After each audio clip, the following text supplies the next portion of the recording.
I've been saying that we have a serious issue with the markets for a few years now. As you may have read in articles and other publications, I tend to keep things well hedged. But right now, I have a really large hedge. We are stuck because of this inflation, which is a bad thing. If you can do that and kinda understand the market in that sense, it's what starts to break down in Germany's, and if you can do that, you must become successful over the long run. And right now, there are serious issues because, inflation is a terrible thing. And once it starts, it's very difficult to stop. It's almost like being dependent on a drug. I remember the 1970s, but it eliminates nations. It eliminates Germany's. And I believe Powell is doing everything he can to halt this inflation that is developing. The fact that you haven't had it before is really astonishing, considering how much money we've been printing and handing out in recent years. I believe that corporate America, the CEOs who rubber stamp boards, and the extremely low cost of money are the main issues, and no one has laid responsibility on them. They have therefore been able to borrow money at very low rates, but instead of putting that money back into production, they have taken it and borrowed more, buying stocks at extremely high prices, and now it's time to pay the price for what you can, which means you'll have more debt coming to us with greater interest rates to pay, which is a problem in terms of wages. In addition, I would say that the median household net worth in this nation is practically non-existent. Because of this, 50% of families have no net worth, and the other 50%, with the exception of the top 10%, I believe are very concerned about what's happening and are looking at their net worth, which represents the value of their house's markets. This is something you should be very worried about. As far as I'm concerned, you are aware of shorting both individual firms and the S&P, and that's what I searched for. Companies with some secret treasure that serve our needs. When we locate a business with hidden treasures, one that is poorly managed, whose board of directors approves excessive debt, for example, we obtain it and we get it on those boards. The CEO may ultimately need to be replaced, but because many of these businesses are flourishing, you might as well hire CVI, a refinery. We invested a lot of money in it over the years because we had to keep it from going bankrupt, but it took years for it to start running well. The government's excellent judgment with regard to ESG made it extremely challenging for refineries to turn a profit. As a result, several small refineries closed their doors. I'll get into the technicalities, but they punish refineries, and then they tell them they do not want them, in contrast to practically every other industry where if you succeed, you construct more. For example, if you're in the widget business and do well, you build more factories for making widgets. However, you cannot build another refinery.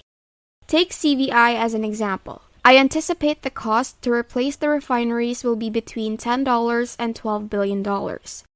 You really can't develop another one in this nation, so you can't get that competitive aspect introducing itself, so you just can't put a number on it. Many refineries went out of business, and many large refineries' big owners ceased developing them after hearing the government complain about how bad they were. Therefore, what is now known as the crack spread has greatly increased. For instance, the price of diesel crack has increased to as much as $75 or $80, whereas formerly it was only $20 or $25. It is clear that our even, and as over the last 3 quarters has increased to, I guess, $800 million or near to $1 billion. Let me know in the comments if you have any other questions about investing. Let's return to the video. However, you can't really say that these refineries ought to pay more taxes or something, since I must have invested $300 to $400 million during the recession to keep that refinery or those genuine refineries in operation when many other refineries went out of business. As a result, there is now an issue with energy for diesel and gasoline, both of which are crucial in today's world. According to ESG, bunker fuel is currently seriously damaging the water in Europe, while diesel is currently utilized to create energy, a practice that will end someday. Therefore, diesel is used to replace the awful fuel they were using.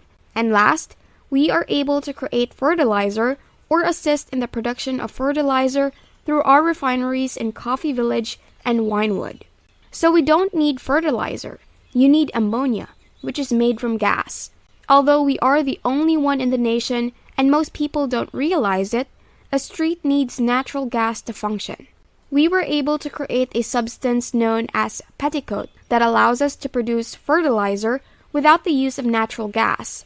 And as a result, we ended up owning a fertilizer factory that is located adjacent to our refinery.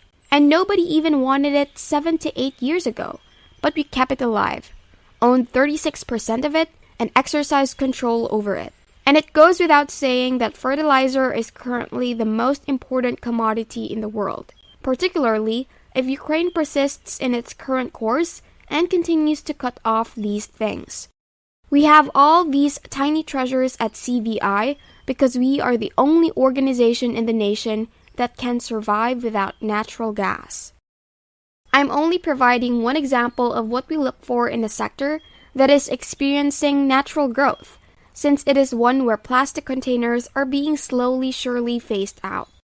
Once more, for environmental reasons, and for some reason, this company's earnings haven't materialized.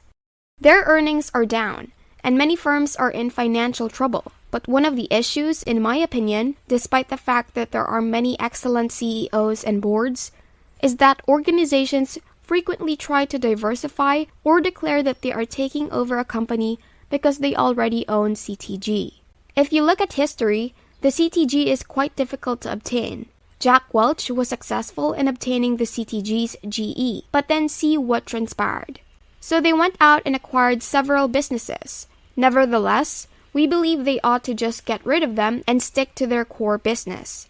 I believe that company offers a lot of opportunities. They aren't handled poorly by any means. I mean, they've been around for a while. But I believe that broadening their business has impacted their profitability and their multiples. And eventually, the company ought to succeed by virtue of its industry. Stock decreased significantly as a result, and we acquired quite a bit of it. We had to attempt to speak with the CEO today to express our desire for board representation. We may or may not succeed in doing so, and we may or may not engage in a proxy battle. However, that is comparatively minor compared to the number of businesses now using IEP. I only brought up CVI because it symbolizes what we have done over the years to achieve the record we have. As I keep saying, corporate governance is not the only issue we have in this nation. You need discipline to carry out a play as it should, and that is the true issue we are facing.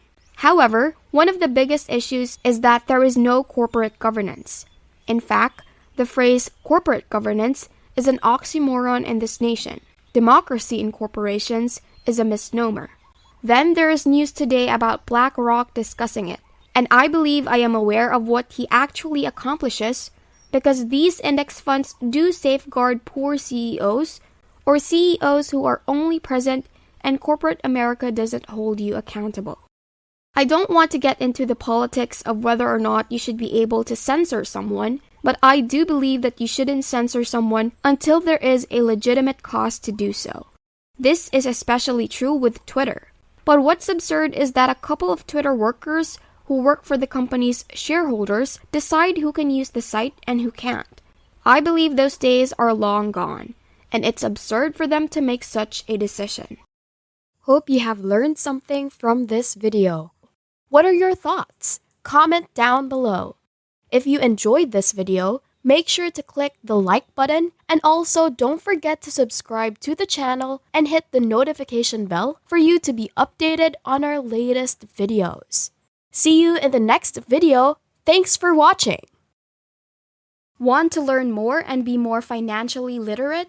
Click on the next videos we have in our channel, showing on the screen right now.